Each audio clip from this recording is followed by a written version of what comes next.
नमस्कार किसान भाइयों आज मैं आपको खीरे और करेले की जो एक साथ खेती है यहाँ पे उसके बारे में बताऊंगा और दिखाऊंगा भी कि हमारे यहाँ पे कैसे करते हैं।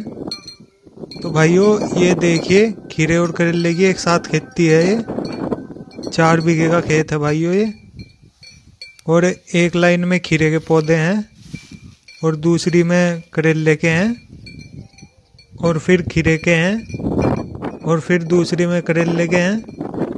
तो ऐसे ही है भाइयों पूरे खेत में।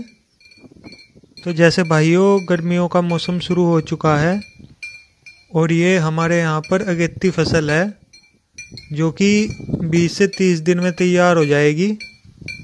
और भाइयों जितनी भी ये बेल वाली फसलें होती हैं तो हमारे यहाँ पे उन्हें इसी तरह लगाया जाता है, इसी तरह उनकी पैदावार ली जाती है और यहाँ से सीधे मंडी ले जाया जाता है। भाइयों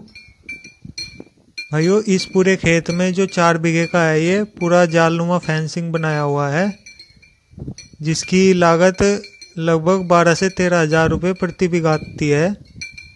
इसमें बांस से बांस की दूरी भाइयों 2.5 से 3 मीटर रखी गई है और एक लाइन से दूसरी लाइन की दूरी 4 फीट है। बांस से बांस की दूरी भाइयों आप कम भी रख सकते हैं, 2 से 2.5 मीटर भी कर सकते हैं, आप इसके बीच में रख सकते हैं। वो आप अपने अनुसार अपनी सुविधा के अनुसार कर सकते हैं। और भाइयों ये करेले की जो पौध लगी हुई है खेत में ये पहली तैयार की हुई है थैलियों में। इन किसान ने जनवरी में छोटी छोटी थैलियों में मिट्टी भरकर उसमें बीज लगा दिया था और फिर ऊपर से सफ़ेद पन्नी से ढक दिया था जिससे उसमें गर्मी बन जाए और पौधा उग जाए। भाइयों हमारे यहाँ जो गर्मियों की शुरुआती अगेती फसल होती हैं उनके पौधे पहले ही तैयार कर लिए जाते हैं और फिर डायरेक्ट खेत में वो पौध लगा दी जाती है उस थैली से निकाल कर।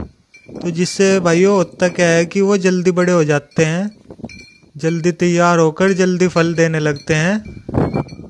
इसमें भाइयों खीरे के जो पौधे हैं वो इन्होंने यहीं पर बीज लगाकर तैयार किए हैं, यानी कि जुताई करने के बाद फिर डोल बना के, और खीरे के जो पौधे हैं वो भी यहीं पे बीज लगा के तैयार हुए हैं, इसलिए अभी छोटे हैं। इस तरीके में भाइयों जैसे ही पौधा तैयार होता है उसके बाद जो साइड में नीचे है वहाँ पे भी जाल बनाना पड़ता है। ये सब हाथ से बनाना पड़ता है भाइयों, लेकिन इसे एक बार बनाने पर आप इसे कई बेल वाली फसलों में इस्तेमाल कर सकते हो। इसमें जुताई के लिए भाइयों जिनके पास छोटे ट्रैक्टर हैं उनको तो ज़्यादा दिक्कत नहीं होती, लेकिन जिनके पास बड़े ट्रैक्टर होते हैं उन्हें दिक्कत ये आती है कि उन्हें एक लाइन हटानी पड़ती है। इसमें जैसे एक के बाद दूसरी लाइन है तो एक लाइन बीच में से इसमें से ख़त्म करनी होती है जिससे ट्रैक्टर की निकलने की जगह हो, और तब जाके लाइन की दूरी भाइयों 8 से 9 फीट बनती है। फिर भाइयों आप इस चौड़ाई को अपने अनुसार कम ज़्यादा कर सकते हैं, जिस तरह के यंत्र आपके पास हो उस तरीके से आप रख सकते हैं अपनी सुविधा के अनुसार। इस तरह के खेत की जुताई का वीडियो भाइयों मैंने पहले चैनल पे डाला हुआ है तो आप देख सकते हैं। इस तरह आप एक बार में 2 फसलों की पैदावार ले सकते हो और ये खेती मुनाफे की खेती है, क्योंकि भाइयों हमारे यहाँ लोगों ने ठेके पे ज़मीन लेकर सब्जी की खेती कर रहे हैं। इस तरीके में भाइयों फसल अच्छी फलती फूलती है और ज़मीन पे लगने से ख़राब नहीं होती।